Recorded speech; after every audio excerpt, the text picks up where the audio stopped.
All right, I think we're ready to go. How's everyone doing today? A little tired after lunch? Yeah, that's good. We good for a video? All right, great. Good afternoon. This is, you've moved to Office 365. Now what? I put this together because this is a question that I've heard many times. We're going to Office 365. We moved to Office 365. We really haven't looked at anything there. Our CIO said we're going into this, figure it out. So what am I supposed to do with that? So I'm Sean Metcalf, founder of TriMark, also a Microsoft Certified Master in Active Directory. This is not an Active Directory talk. It's an Azure Active Directory talk. Microsoft MVP once again, and speaker at many conferences. This is my 5th time speaking at BSides Baltimore, BSides Charm, and I'm excited to say that I spoke for the first time at a conference at the first BSides Charm. So I'm happy to be back again. And hopefully you've heard of adsecurity.org. We're working to get some more, or actually get some Microsoft Cloud content into that site as well. So there's a lot that I'm going to be talking about. What's the cloud? Attacking the cloud, auditing, administration, some security controls, controlling the access of who can connect to it, some password insights, tuning up your cloud security, testing those defenses. Actually, I moved that to the end because I had so much other stuff I wanted to talk about. And then we're going to do some best practices and wrap up. So a few weeks ago, I tweeted out, hey, I'm doing this talk. What do you want to hear about? And a bunch of people responded. And it was very interesting, the responses I got, so I figured I'd categorize them and put them up for you. And it seemed like one of the biggest concerns that people have around Office 365 is logging. What does it mean? How do you configure it? And the security features and controls. Which is perfect because I'm talking about these things. So just ignore everything else to the right. Because I kind of touch on that, but not so much. All right, so the Microsoft Cloud. You sign up for Office 365, guess what? The first one in gets global admin. So whoever set up the Microsoft Cloud for you, Office 365, they are your global admin for your organization. It may be someone in accounting, it may be someone in finance, it may be someone in contracting, or it may be the executive assistant to the person who runs the company. You might want to look into that. So you configure your Azure AD Connect to synchronize your users and groups. You're going to go ahead and set that up. Maybe you'll enable the password hash sync, which we'll talk about a little bit later. You're going to move your Microsoft Mail over to Exchange Online and keep one of your Exchange servers on-prem for management. Keep in mind that if there were any issues with the way that Exchange permissions were configured before, just because you moved to the cloud, they're still there. You still have a hybrid Exchange server on-prem. So if an attacker compromises that Exchange server, they can do all the fun Exchange stuff to compromise AD. So then you're going to update your mail flow and say, okay, no longer send it to mycompany.corp, but you're going to send it to Microsoft's Office 365, MX Records, or some other security company that has an email security control. Send it to them, and then you'll get it into your Office 365 environment. And you're done, right? Everything's great. The cloud is rainbows and clouds, and it's just magic. Everything works. All the security is handled for you by Microsoft, because that's what you've been told, right? Okay? Sorry about the Microsoft joke. I apologize. At least it's only one. But we've heard this. The cloud is more secure because, fill in the blank, spends millions every year on cloud security. It's gotta be. Millions of dollars flowing into it. Amazon, Microsoft, Google, they're all putting tons of money into the cloud. Why? Because they realize that this is how they're going to make revenue numbers. And they will. Because the subscription model, as Adobe proved, is very profitable. The problem is that we're not used to a cloud. We're used to something a little more like this. Well, maybe from like 20 years ago. I apologize. I'm not great at Visio. So we have our intranet, we have our DMZ, and we have our router that kind of protects everything. Maybe a firewall if we're a little more advanced. But this is well understood. We know how to secure our on-prem environment. Well, not everyone, but we're getting there, right? We have security boxes on our perimeter. We have firewalls. We have web content filtering. We've got EDR everywhere. We've got all sorts of security tools and blinky boxes. So we have a pretty good idea of what it means when we configure a host-based firewall on our server, which, of course, we don't do because we have a perimeter firewall. The cloud is quite different because we've moved from the situation where we have a perimeter, or maybe we don't, but we have some sort of control that someone has to move through to get from the internet into our environment to get to our services. And hopefully there's some documented way that that happens. The cloud is a bit different because we're talking about anywhere access to these services. From anywhere in the world. It's not like if you're in the US and you join Office 365, then Microsoft is going to know that XYZ Corp is only accessing their cloud resources, their mail and everything else from their XYZ Corp environment. No. Attackers know the cloud better than we do. We're learning this. We're figuring this out. Especially if it's been dropped in your lap and the CIO says, guess what? We're moving to Office 365 next week. Or maybe by the end of the month. Or maybe by the end of the year. We've worked with customers that 2-3 years ago were never cloud. Not happening, never doing it. Guess what? They're in the cloud today. Or they're moving to the cloud this year. Because from the perspective of your executives in the organization, they have heard all of the talk about the cloud and how it's cheaper and it's better and it's more efficient. And so they're moving toward it no matter what. So it's the train is happening. The train is moving down the road. The problem is that the cloud changes rapidly, like every 3 to 6 months. Every week Microsoft sends out another email. Here's the things that have changed. And we can't keep up with that because it's confusing. It's difficult to find information. Things keep changing. Well, attackers are way ahead of us when it comes to the cloud. So we're going to talk about some of these statistics and how we can help solve this problem. Azure Active Directory is what you get when you move to Office 365. And these numbers have gone up rapidly over the years. We're talking a large number of organizations, 90% of the Fortune 500 are in Office 365. And I'm pretty sure that number is pretty consistent as you spread out to the Fortune 1000. Just about every company that we work with is in Office 365 or another cloud similar environment or planning to go there. So what is the Cloud Active Directory, this Azure Active Directory? Well, you have on-prem AD and you have this Azure AD. They're not the same thing at all. Azure AD is like 60 to 70% of what your on-prem AD is. So you're not able to take that knowledge you already have, your on-prem AD, and port it over to Azure AD. It's very different. These lines do not align at all. Authentication is different. Management is different. You don't have NTLM or Kerberos Auth. You don't have LDAP. You don't have group policy. All that is gone. That is not in Azure AD. There are other hosted type offers for that, which are effectively an AD in the cloud, but that's not what Azure AD is. So one of the things we hear a lot from organizations is, well, we're going to move from our on-prem AD to Azure AD. I'm like, well, slow down. Let's talk about what that means. Because you don't get group policy, and you're not going to be able to support your applications in the cloud in Azure AD like you do today. The biggest issue is that the attackers absolutely love the cloud. Microsoft has posted some statistics from their Ignite conference in 2018 saying that most of the data breaches involved weak default or stolen passwords, and they blocked over 1 billion authentication requests in August of last year that they identified as malicious. That's just what they blocked. There's a lot of others that got through because of problems like this. The passwords that we hated on-prem still followed us into the cloud and continue to be a problem.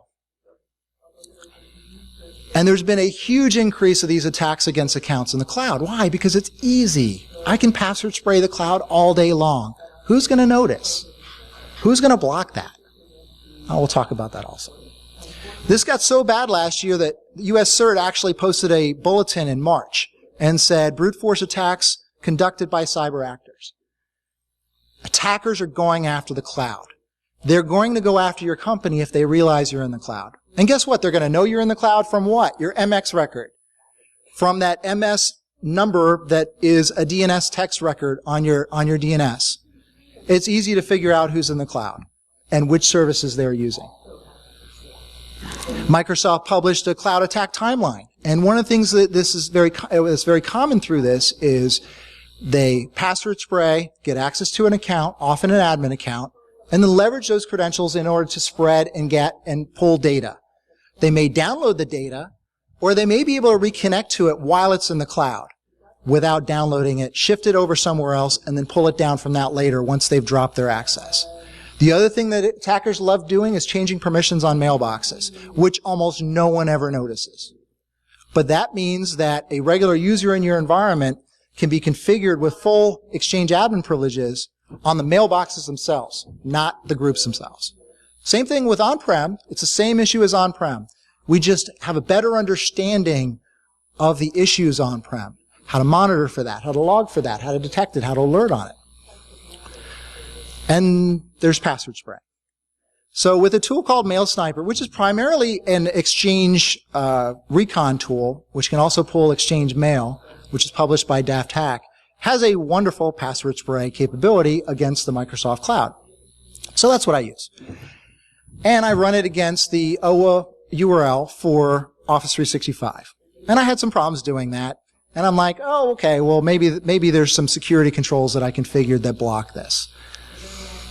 Well, there's this thing called EWS, Exchange Web Services, which has been around for quite a while and provides tremendous capability. I believe most of the applications that leverage Exchange or talk to Exchange use EWS in some capability or another. And there's a lot of interesting things here where you can just use EWS and pull data out of a mailbox.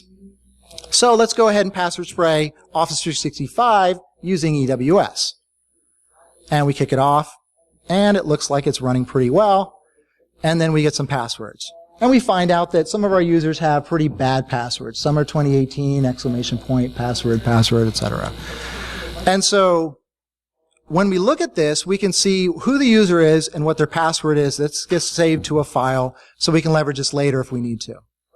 We can look at the logging for this in Office 365, and we can see that at the bottom there was a failure for Leia here, and up at the top there was a success, which is interesting because she can type a lot faster than I can between these two, entering the passwords as well as all these other failures.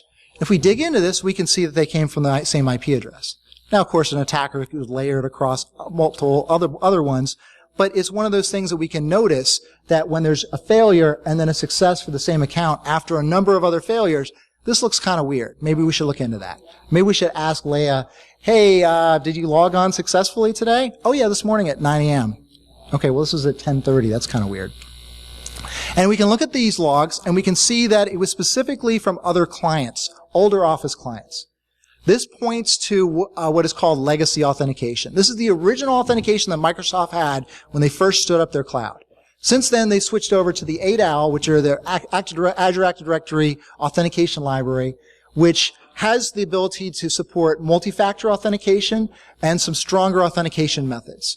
That's what Outlook 2013 and newer support. But if you have things like POP, IMAP, things like that, don't support that. Which means everyone in this room, unless you've explicitly turned off legacy authentication and you're in Office 365, you have this problem. The other thing we can see is obviously invalid username and password attempted. So how do we look for this? How do we detect this? Let's talk about cloud auditing. And it's funny because I picked out this picture and I thought this was really cute. Yeah, it's a joke on the logs. Yeah, haha, Sean, very funny. But not as easy as it used to be rings true, because in the cloud, you can't easily configure what the audit configuration is or the logging settings are for how Microsoft has things configured. They're either going to turn things on or turn things off. And a lot of times these things are turned off by default. So if we look at this table that I put together, user activity and admin activity, enabled by default? No. So you, as the user of Office 365, congratulations, you just joined on Friday. You do not have any auditing enabled for user and admin activity. You probably also don't have any mailbox auditing enabled by default because Microsoft didn't turn that on either. Side note, last year in June, Microsoft put out a bulletin, said, hey, by the way, we're going to be turning this on. Over time, over certain tenants, over time, we're taking care of it. I created a tenant Office 365 account for testing, I think it was September or October, and this was not turned on. So your mileage may vary on mailbox auditing. I also put this together because I wanted to show the retention times. So when you're talking about certain types of logons, you're looking at 7 days or 30 days. Maybe. It all depends on what your subscriptions are and how your actual tenant is configured. Is anyone confused yet? Because I'm already confused and I'm up here talking about it. This is challenging. I had to go through several different documents to put together this table to map out what the auditing actually looks like, because it is confusing. And then the retention types vary based on what your subscription levels are. So let's talk about enabling user and admin activity auditing, because that jumps out at me. Yes, absolutely, we need to do that. So we can go to this page, audit log search. We want to search for something because we saw something that was weird, or someone said, hey, this doesn't look right. Can you look at this? And we go here and we go, turn on auditing. What do you mean I got to turn on auditing? Okay, let's turn that on. Great. All right, we turned it on. Now it says wait a few hours. Okay. Sure. But that means we have no data to look at if there was anything that was unusual.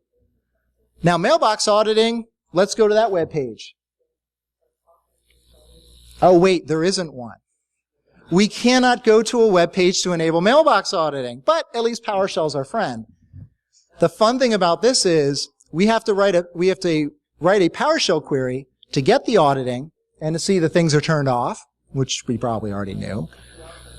And then we have to actually flip the bit to turn that on. And then, depending on what we want actually to be configured. Because these things are not turned on by default. So what does this mean? Let's say we go through and we turn on all the mailbox auditing. Great. Then we bring in a bunch of interns and new hires in the summer because our company has grown by 20%. Guess what? They don't have mailbox auditing enabled. We have to go and do the same exact thing again. Which means you're probably going to have a script or something that is just regularly doing this on your hybrid Exchange server, that one Exchange server you still have on-prem, to make sure that your mailbox auditing is enabled and configured. Challenge number 2, you have all this auditing you've configured in the cloud. We have an on-prem SIEM.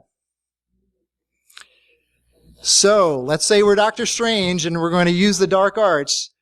This is not the first endgame reference I'm going to do this talk. Totally kidding. So you have to have some understanding of magic, basically, to get these logs in your SIEM. And I'm not joking. This is Microsoft's reference on how to get the logging into your SIEM. And I apologize that it's so small, but there are 8 different reference points here. Unfortunately, this is out of scope because I can't go through 8 different reference points, and it's also going to vary depending on your SIEM vendor. Because Microsoft provides some audit logs in CEF format, CEF format, and others you have to pull from the API. And then there's this other weird thing where if you have Office 365 ATP, you've got to make sure that your global admin or your security administrator who's assigned for the Security and Compliance Center can get this configured. And then you also have to make sure it's turned on. So there's a lot of confusion around this, and Microsoft has not simplified this. We've gone from the situation where there was not unified auditing years ago, where Exchange had its logs and Office 365, say Azure AD had its logs, and then SharePoint had its logs. Well, they unified all that. So now there's one central component for logs. Kind of. There's still Azure AD logs, there's still Exchange logs. There's still SharePoint logs. It's just easier to get to them. Well, maybe not. So, as we go after these logs and we try to pull them into our SIEM, my best advice for you, unfortunately, is to talk to your SIEM vendor, because I don't have a good answer for that. Your SIEM vendor has worked on this, especially the big ones, have worked with Microsoft to pull this data and make sure they get it in. Then the next part is to compare what you have in your logging that you can see in Office 365 with what you're getting out of your SIEM to make sure that they match and that you're getting the data you need. The other problem Microsoft had is, as of about 1.5 years, 2 years ago, there were pretty much 3 different log aggregators within Azure that you could send logs into. And then Microsoft tried to simplify with this with OMS, which is really more for like your on-prem server loads or your Azure loads. And finally, Microsoft threw up their hands and said, you know what, we hear you, this is a problem, we're going to call this Sentinel. And so about 2 months ago, Microsoft released what I term Splunk in the cloud. Which effectively gives you a lot of things you really want, like a cloud-native SIEM. It aggregates from different sources, the cloud and your on-prem environment. Pull that data in, and then Microsoft's analytics is going through and looking at things that are unusual and highlighting and elevating things to show you that there's a problem. And so this is right off the website at the bottom, so I'm not going to read that. But what's nice about it is there's these automatic data connectors that you can go in and click on connect. and import it in. So for Office 365 logs, those import very easily, and there's not a data ingestion cost with that. Right now, Azure Sentinel is in preview, so they haven't announced what the costs are, but I have some ingestion costs that I pulled together based on what is on their website today. So this is what the overview looks like. You have your view of what your event load is. This little spike here is that there was an alert. You can configure different alerts or alerting queries that can then show up, and you can build the cases out of those and then track them down. One of the things that I really like that Microsoft did here is we have GitHub. So basically they said, here's a place in the Azure Sentinel GitHub where you can create and publish and update and do push requests for Azure Sentinel detections. And so there's a simplified place where it's just there. You can go and look, see what the query is. You can copy and paste it into the query window within Azure Sentinel and get that information in order to start getting detections. So once you have those ported in, then you have something like this. It'd be great if Microsoft had a thing that said, okay, show me the ones from GitHub, and then you could check each one and then have them import it. So it's preview. We'll see. Maybe we can get that. I'll talk to someone. But there's also hunting. There's also a number of hunting queries that are built into the Azure Sentinel GitHub as well. Now, I'm not here to sell Azure Sentinel, so if you're happy with what you have, that's great. I don't work for Microsoft. But I want to show you that if you're going in Office 365 and you don't have a SIM on-prem today, this is an option you definitely want to look at because you're going to have a really hard time trying to figure out or detect any attacks. Quite frankly, I don't think you're going to detect anything without some sort of simplified single pane of glass, as everyone says, to look at to see what that is. So let's do some password spraying again. So I run through, do some password spraying against my Office 365 tenant, and look, Azure Sentinel detected that. I create it in a matter of, 30 minutes without knowing anything about the query language, which is what, Kesto? Kusto, thank you. I like Kesto. It's Kusto. And so without knowing anything about it, never using it before, it auto-completed, and then I was able to pull things directly from the event itself and say, I want this in here. And I was able to create an alert that identified my lab testing password spray detection. Again, the spike, again, showing that there's cases, there's alerts that are here. And so if I dig into that, I have some more information that I can look at. I can look at the IP address. I can look at some of the other information around it. But when I say this was a simple query, this is a really simple query. I did not really write this. I just clicked into it, and these different components showed up. And it didn't take long at all. And unlike some of the big SIM vendors that talk about, you have to build your own, and there's a community. It's in the community. I've looked around these community sites, and I find it very difficult to find any kind of detection queries to help me along this road. So when we look at what this looks, when we dig into this and look at it, we can see all the different fields that we really care about, and we can see the older Office client, we can see the IP address, and we can see who the user is, and then we can do some additional correlation. Again, I put this together really simply. We can do additional correlation so that it could jump out and go, yeah, no kidding, this is actually a password attack and was successful. So we can have one that shows password attacks from an IP address or multiple IP address in the same range, or we could say, here's a password that was attempted multiple times with this old client, this legacy client, and then it was successful. So that way we have a good idea of what's happening. So again, no pricing listed as of yet, but the data ingestion rates that I saw for Log Analytics is published. They say the first 5 gigs are free because the first one's always free, and then there's a little bit per gigabyte, and then for holding on to that data, it costs a little bit less, so that way you can actually maintain it. Not to be outdone, around the same time, Google's Chronicle released backstory and said, hey, by the way, we're not going to charge any data ingestion. Send it all in here, and then we're going to use all of our magic that we built up over the years in Google-type stuff, and we're going to show you what these attacks look like. So I couldn't really get any information beyond a video, so I did a screenshot from the video to make my slide look really nice. But they say it's designed for multi-petabyte analytics, so we'll see what that looks like. Again, your mileage may vary. It's the cloud. It will probably have changed now as I'm talking, and I'm sure there's more data up there as well. But one of the most important things we need to do is protect our cloud administrators. According to Microsoft, only a certain percentage of all Office 365 Azure AD admin accounts require MFA. For someone who I haven't talked to already about this, throw out some numbers. 35, 4.5,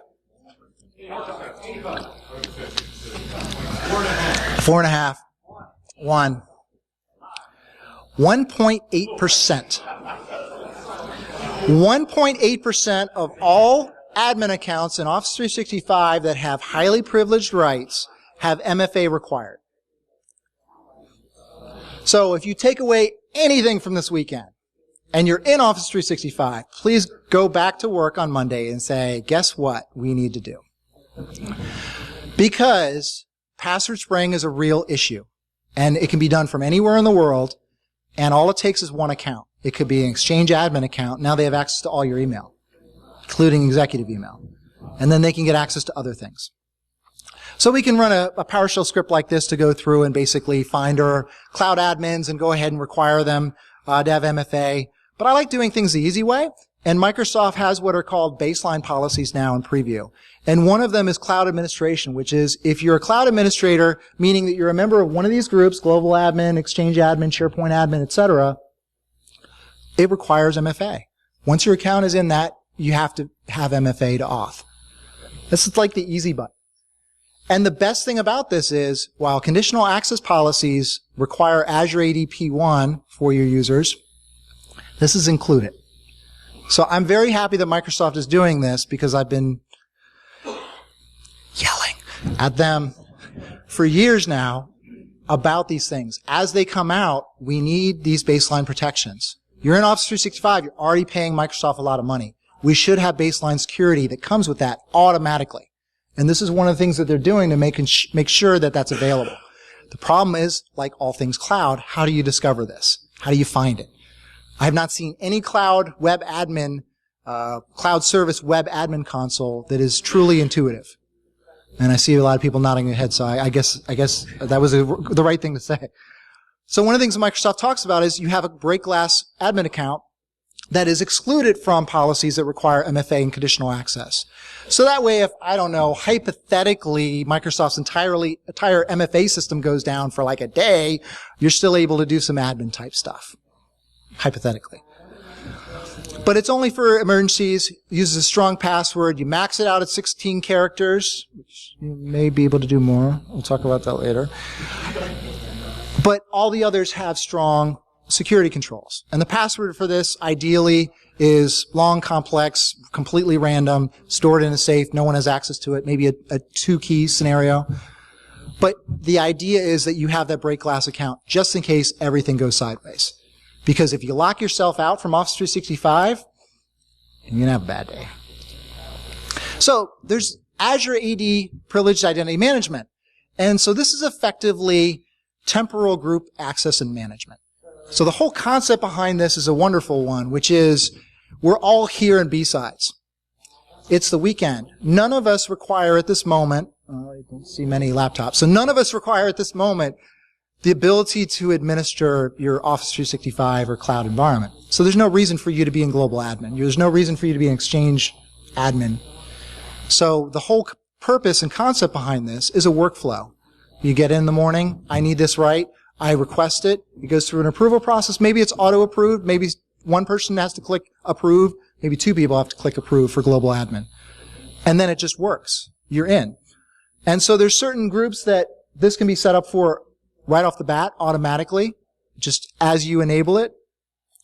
And we can have permanently assigned accounts in here that are just well understood. They're already assigned. They never remove. They never get updated.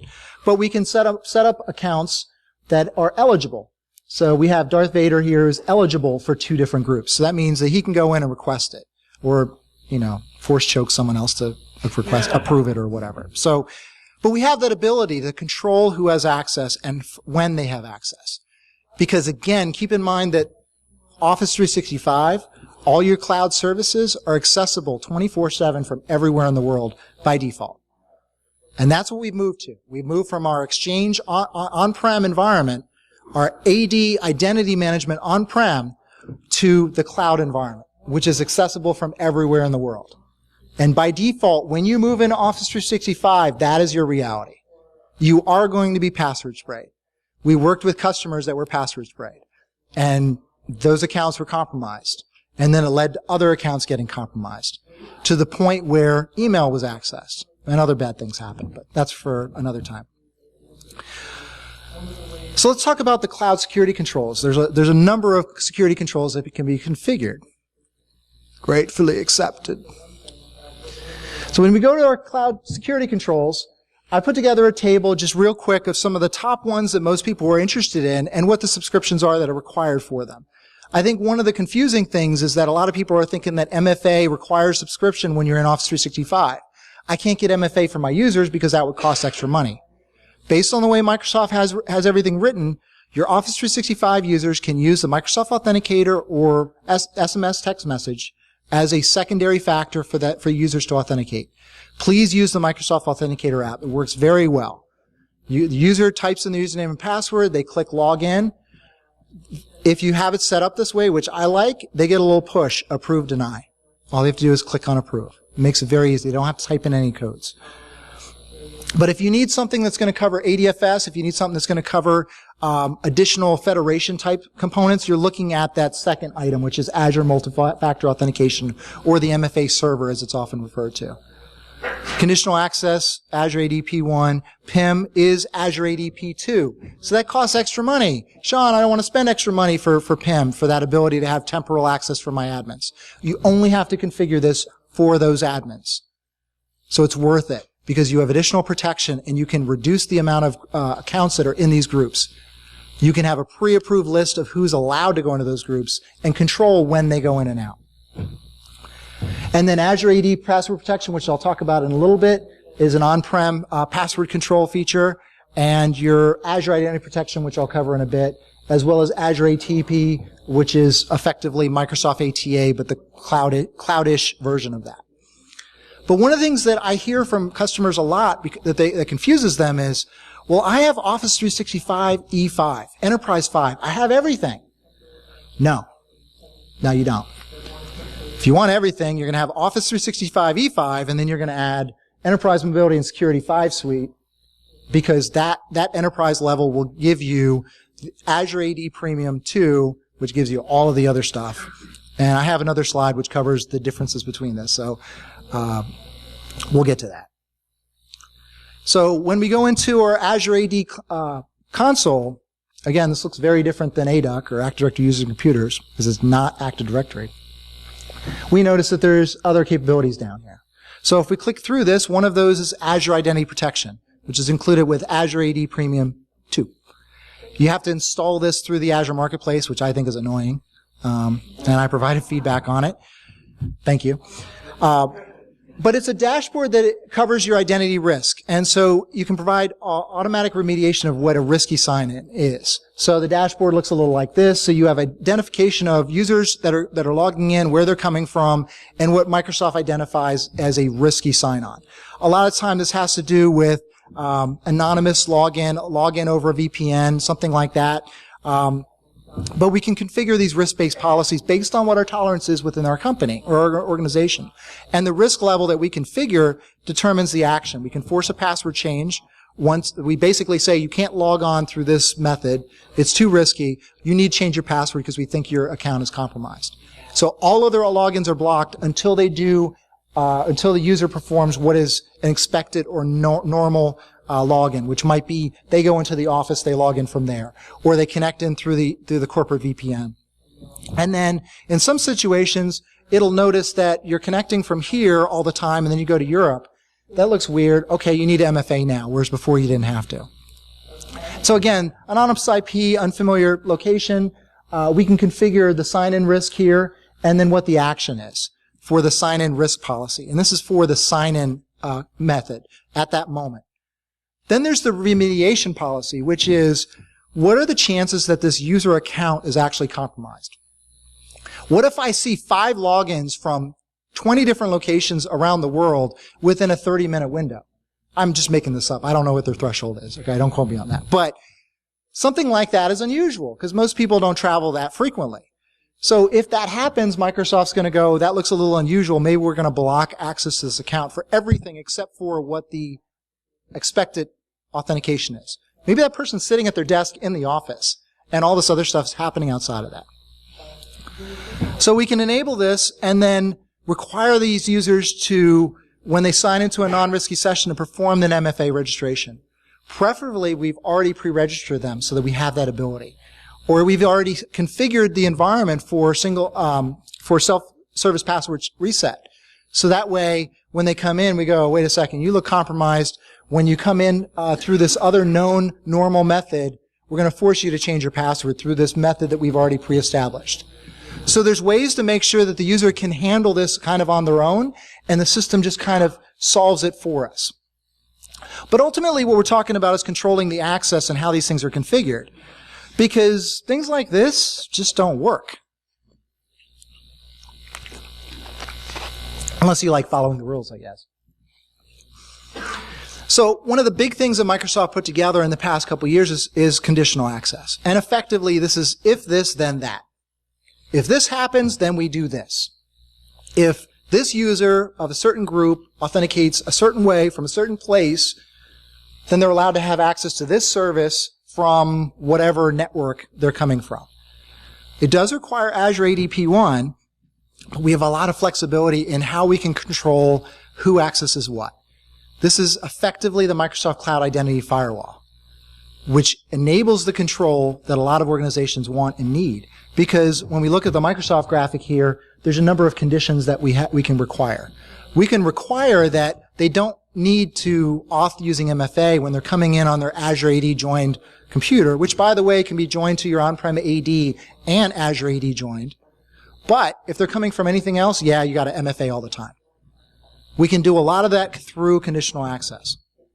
And as I mentioned, these baseline protection policies that Microsoft's rolling out now, with the first one being require MFA for admins, we can set these up and say, okay, once these shift from preview to GA, go ahead and apply them, just the way I have them configured. And so these are available for everyone. One thing I'm really, really hoping, please, Microsoft, provide the ability to disable legacy authentication through a baseline policy, because that would be awesome. So that way we don't have to pay for Azure ADP1 for our users, which for something that I feel should be baked in. Did someone say legacy authentication? Okay, great. Let's talk about that. Nearly 100% of password spray attacks that Microsoft sees is from legacy authentication. And blocking legacy authentication reduces compromise rate by 66%. Why isn't it 100? Because people are using really bad passwords still. Legacy versus modern authentication. This is legacy. We need to get rid of this. Office 2010 and older, 2013 prior to this patch, which, let's see, it's 2019 now. Yeah, it should have that patch if it's on your network. And the older PowerShell modules that were available for managing Azure and Office 365 and Exchange that don't support MFA, we should get rid of those as well and use the newer ones because they support MFA, they support those ADAL libraries, and even on your Apple device, you can configure the Mail app to do MFA through the modern Auth. So there's really no excuses. So I love this slide from Ignite, so I'm just going to keep that up there and put it in my slide deck and really cheat about it because I couldn't figure out a better way to show this. This is how do you tell if you have legacy auth in your environment. You look at your user sign-ins, filtered by client app, and then you're looking for any of these that I've already listed, and then there's other clients that show SharePoint and Exchange Web Services. And you can export and download these sign-in logs, sort by the client app, and identify the top offenders. So before you enable a conditional access policy that says block all legacy, the big question is, what legacy do I have? Do I even have it? Yeah, you do. And I bet you most of that authentication traffic is coming from password sprayers. So we can disable it through conditional access by going through this process, which I'm not going to cover, because fingers crossed, Microsoft's going to release a baseline policy, like, soon. I don't know anything. I'm just hoping. But yeah, it's in the slide deck if you want to go through it. There's not a lot of good tutorials. There's probably one that goes through it, so maybe I'll do a blog post on it soon. The other thing that we can do is we can disable service access for things that we know that users don't need access to. And one that jumps out at everyone is AWS, right? Of course, if you don't have Exchange Active Sync and you're not using IMAC or POP, just disable those. Absolutely. Who needs those? But the problem with disabling EWS is that there could be an Office 365 component or a third-party add-in that your company, your organization uses that leverages EWS. So if you're going to go through and just turn off EWS for your users, definitely test this out to make sure that you're not shutting them off from an application they actually need. And then in Azure AD Connect Health for ADFS, there's the risky IPs that you can see, and it can basically adjust how it handles authentications. Because one of the things that a lot of people don't understand that don't work with ADFS is your Active Directory Federation server, your Federation server from Microsoft, is effectively exposed to the internet. It has to be in order to receive Federation requests. And so when it gets that Federation request, it's proxied back to your ADFS server, which is going to then provide a token in order to provide access to that application or that system. So a lot of times organizations are getting password sprayed against their ADFS server. Because how do you stop that? Well, let's get into that. You want to move up to 2016 or 2019 on your ADFS servers. There's some basic support for this in 2012 R2, but it doesn't work so well. Not at all. So we want to update those to 2016 or even preferably 2019. I'd caution those who want to jump right to 2019 because it's fairly new. And new isn't always the best thing to do for, I don't know, you like your Federation server that provides access to all of your cloud stuff. But there is enhanced protection against these password spray lockouts that would occur. We had a customer that had an issue where their accounts were getting locked out constantly. And they're like, we don't understand what's happening. And they were getting password spray from the internet, somewhere in Europe, somewhere. And all of their accounts were getting locked out through that. Through this, we have the ability to control that and have kind of the smart lockout mode, which is basically the system tracks the valid user where they usually authenticate from normally, and then where all these other ones that are bad passwords are coming from. And then has two different methods of when the attacker is attempting password spraying, which are always failed logons, those just get blocked kind of automatically over on the side and don't affect the valid user. And then at the bottom, I've gone ahead and extracted this best practice configuration PowerShell script that configures ADFS 2016 exactly how you would want it to be configured. And the link at the bottom here explains how to do that.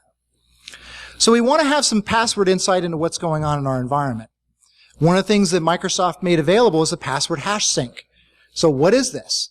Through Azure AD Connect, we have the ability to take a hash of our on-prem AD password hash for our users that we want to synchronize that password up to our Azure AD environment. They can't be reversed, so that's good. The problem is now our users that are in Office 365 that are synced can be password sprayed from the internet. And please, please, please, don't have a situation where your VPN isn't MFA protected, because now you're providing access from your cloud in through your VPN to your internal network. I'm not saying that's ever happened. But the thing about this is it provides the users the ability to authenticate directly to Office 365 without having to come back directly to your on-prem environment or even through ADFS. And in some environments, they're like, I don't want to manage ADFS. And trust me, I understand your concern about that. So this is a valid method to go through and not have to have ADFS, where users can log on directly to Office 365 as well as your on-prem environment. But we want to make sure that we protect these accounts with MFA if that's what we're doing, because we're using whatever bad passwords we have on-prem and pushing them up to our cloud. And then Azure AD has its own smart lockout, which it's doing its own method of identifying and locking out attackers to try to prevent password spraying. Microsoft's working on this. They've recognized it as an issue. But if you want to stop password spraying yourself, ensure all users have MFA configured on their accounts and it's required. Microsoft extended the ability of this Azure AD password protection, which is currently configured in Azure AD with a global banned password list, which Microsoft won't publish because they don't want people to avoid it, for all users. So that's automatic. You get that with Office 365. The custom banned password list, you need Azure AD P1 in order to put in things that you don't want users to use. So if you live in this area, they may have Orioles, they may have Ravens, things like that in their password. Then dynamic band passwords basically runs through this algorithm with it where it checks for letter substitution, fuzzy matching, so shorter versions of bad passwords or band passwords like password without the D, 1, 2, 3, 4, substring matching, and then there's scoring. So basically, everything that you do that improves the password gets another point. Anything below 5 gets blocked automatically. And Microsoft extended this from Azure AD to your on-prem environment, but you have to have Azure AD P1 in order to do that. But this builds on the whole concept of a password filter that we've known about for years, but we never really used unless you're in the government, because a lot of times this would cause performance issues. Because a password filter that you may be getting from random company, it interacts with LSAS on your DC. Well, that's fun. You have to have DCs running 2012 or newer, and they have to use sysvol with DFSR replication. But you effectively deploy this agent to your DCs, which is that password filter, and then you can use 1 to 2 proxy servers because your DCs shouldn't be connecting to the internet. The proxy servers are going to automatically download and update this password data from Azure AD and put it in a sysvol as if it was a group policy. It's going to replicate automatically, and then the DCs are just going to look at that data to figure out what the passwords are that users are attempting and whether or not they should be blocked. You have the ability to audit this initially or just block them. And setup's not that difficult. This is what the custom smart lockout looks like. You configure this in Azure AD, and these settings filter down to your on-prem AD through that environment. So the architecture is pretty simple. Again, you have your member server that's running that proxy system. It's going to update that sysvol. Again, it looks like a group policy or a policy object on there. The DCs themselves are going to pull that data, and then when a user attempts to log on with password 1234, it'll get audited that they try to do that, or it'll get blocked, depending on what you've configured. So furthering this conversation about what you can do on-prem when you have Office 365 is your Azure ATP, which is effectively Microsoft Advanced Threat Analytics, or ATA, just with the cloud server components. You install the sensor agent on your DCs, and it sends the data to the cloud. That's simply what it is. And if you have ATA on-prem, you just imagine this little cloud here is in your data center, and that's just your ATA server. So, Microsoft has provided what they call what I call a tune-up through SecureScore. And they've been evolving this and working on it. And the whole concept is so that executives can see and do a comparison between where you are and where others are in your industry. And so as part of this, there's certain recommendations that they have, like using MFA. Sorry, I'm having trouble reading that too. Having MFA, or something like blocking clients from automatically forwarding mail to another system, which is something that attackers like to do. So what's nice about SecureScore is you can go in here and configure theirs fairly easily, look to see what the impact is for the users, but you can click on this button at the bottom, and it will go ahead and implement this for you. Unfortunately, Microsoft hasn't extended this to all of them or to many of them, so there's still a lot of manual things here, which includes, by the way, turn on Exchange auditing. And you're like, thanks, Microsoft. Wish there was an easier way to do that other than using Exchange and running that every so often. So I went through the secure scores, picked out the highest priority items, bolded the ones that I thought were most important, and then the ones in italics are the ones that will cost extra on top of your standard Office 365 subscription. But this will increase your score, which ultimately doesn't mean a whole lot, but some of these are very important, and some of these do matter. There's some other things that have lower scores. There's things that aren't scored at all that are important as well. So SecureScore is one of those things that Microsoft keeps evolving, and it's a good way to have a standard benchmark of like where you are versus others, but it's not the be all or end all where you are and where you land for the security of your Office 365.